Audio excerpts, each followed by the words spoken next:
vas a realizar esfuerzos, más esfuerzos.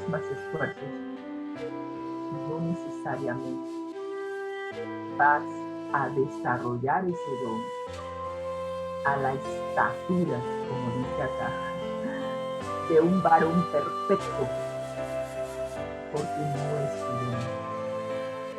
¿Entiendes? No es tu don. Y voy a dar otro ejemplo.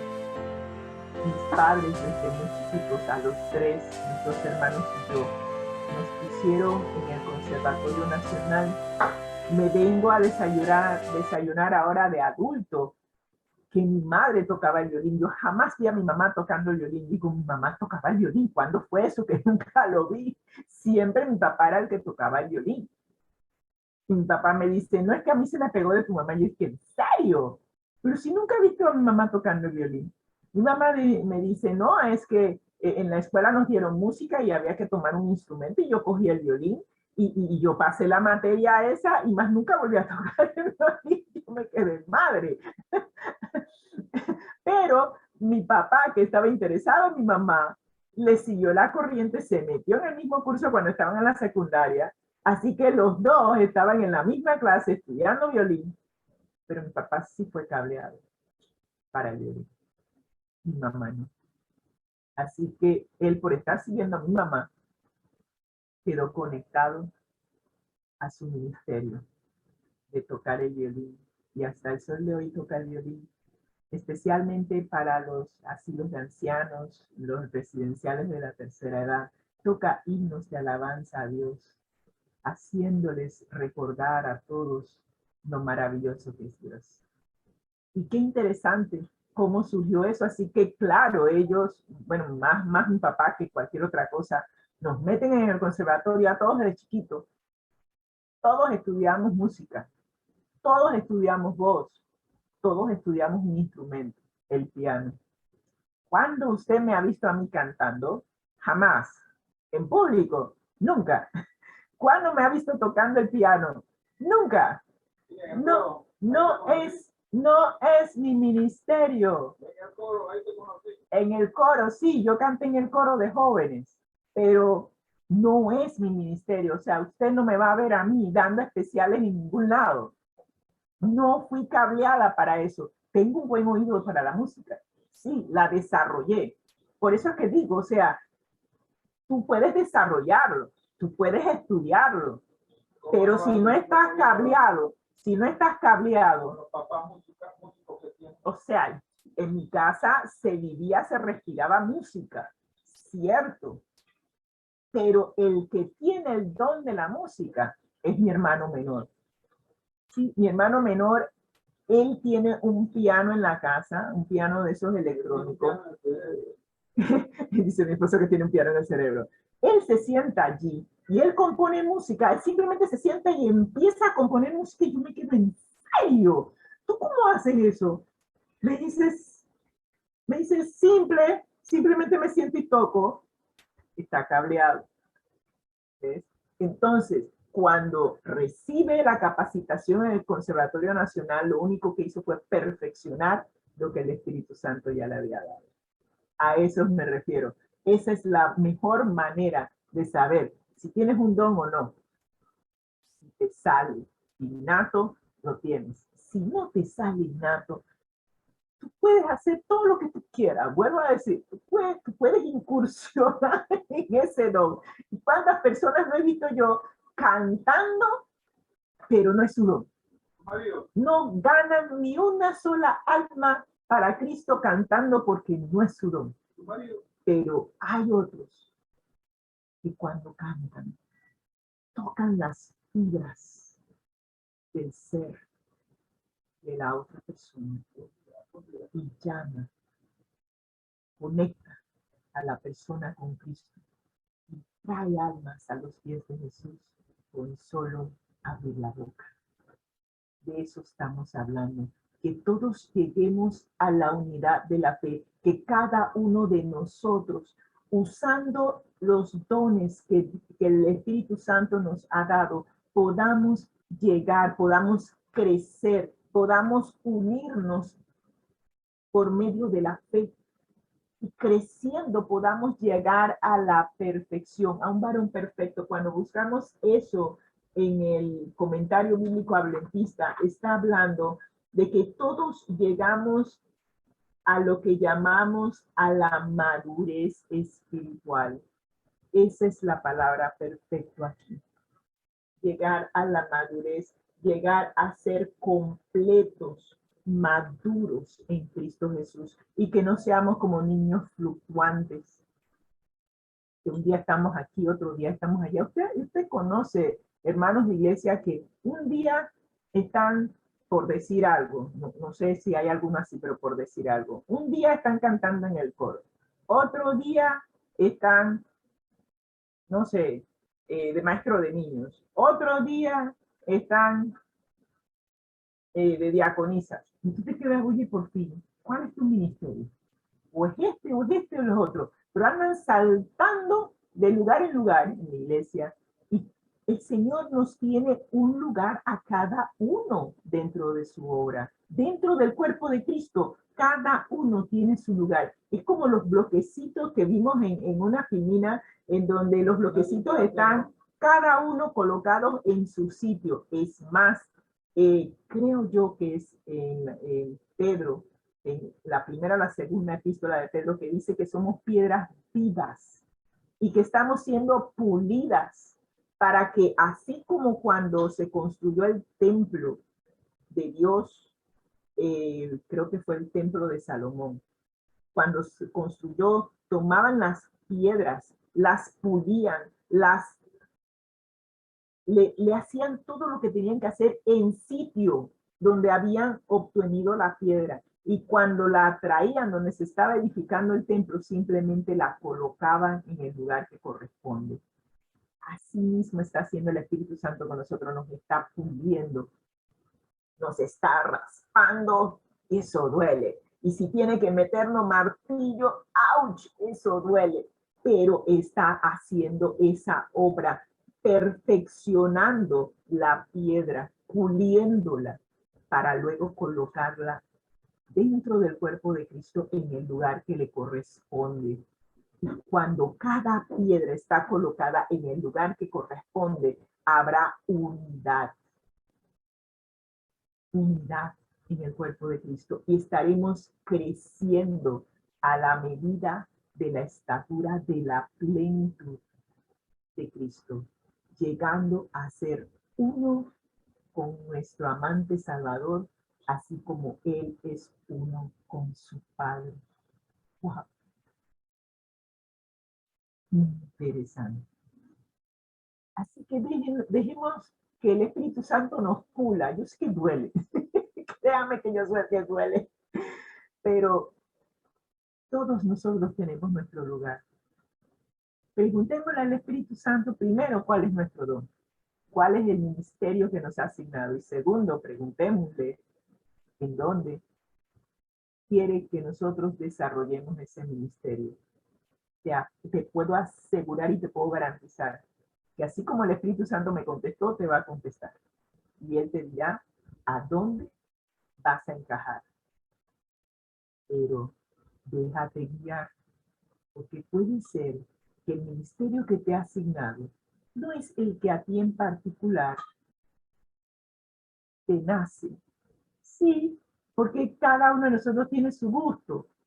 Ay, no, a mí no me gusta eso, que yo muera. Cuando tu yo muere, finalmente estaremos conectados a nuestro amante Salvador. Y ya como no vive el yo, sino que vive Cristo en mí, el Espíritu Santo entonces tendrá acceso a guiarnos y llevarnos al lugar donde funcionaremos en armonía con el resto del cuerpo. Increíble, pero así es. Así que vamos a entrar en materia en los minutos que me quedan. Y tenemos estos dones. Vamos a ver qué es lo que Pablo y el Espíritu Santo nos han querido decir con estos dones. Yo al principio había pensado que eran 5 y resultó ser 4. Y en todo el internet, en todas las figuras que vi, todas decían 5. Pero alguien, y no sé quién hizo esta figura, está de acuerdo con lo que dice la guía de estudio, que son 4. Así que el Espíritu Santo ha constituido, ha dado dones. Ha dado a unos apóstoles, otros profetas, otros evangelistas. Y no es pastores, coma, y maestros, sino pastores y maestros. La estructura de la frase griega sugiere que estos son un solo grupo. Interesante lo que se aprende todos los días. Así que vamos a ver en qué consiste el don del apostolado. Y nos dice que Cristo da estos dones para llevar a cabo una obra importante, a fin de perfeccionar a los santos, para desempeñar su ministerio, como vimos anteriormente, y para la edificación del cuerpo de Cristo, hasta que lleguemos a la unidad de la fe y del conocimiento del Hijo de Dios, a un estado perfecto y a la madurez de la plenitud de Cristo. Así que esos textos ya contestan la pregunta del por qué o del para qué de los dones. Sin embargo, vamos a utilizar el comentario bíblico adventista tomo 6 para desglosar un poquito los dones.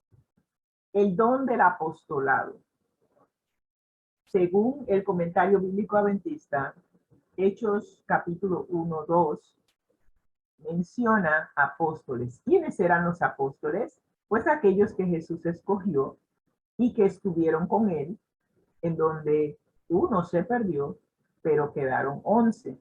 Pero para completar los 12, tenemos al apóstol Pablo, que él siempre ha dicho que él es apóstol de Jesucristo, no por hombres, sino designado por Jesús mismo.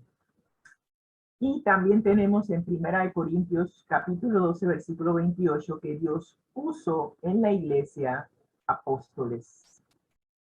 Y unos puso Dios en la iglesia, primeramente apóstoles, luego profetas, maestros, luego los que hacen milagros, después los que sanan, los que ayudan, los que administran, los que tienen don de lenguas como su servidora.